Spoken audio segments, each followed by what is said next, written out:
Hey, if you're drowning in homework and want to write assignments twice as fast, you need to know about 3 game-changing AI tools: ChatGPT, Grammarly, and Quillbot.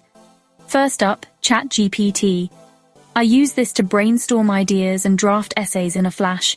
Just type your topic and ChatGPT spits out a solid structure: introduction, main points, even examples. Don't copy it word for word, but it's a massive time saver for getting your thoughts organized.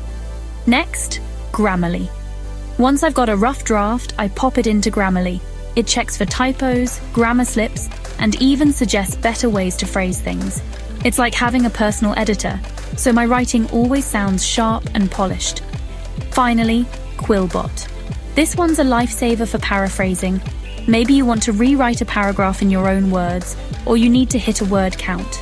Paste your text into Quillbot, and it'll rephrase it instantly, making your homework more original and helping you learn as you go. Here's my quick workflow. Brainstorm an outline with ChatGPT, clean it up with Grammarly, then fine-tune or paraphrase with Quillbot. With these 3 tools, I've slashed my homework time in half, and honestly, my grades have never looked better. So, if you're ready to stop stressing and start working smarter, give these tools a try. And if you want more AI tips to boost your productivity and crush your assignments, hit that subscribe button. I've got loads more coming your way. See you in the next one.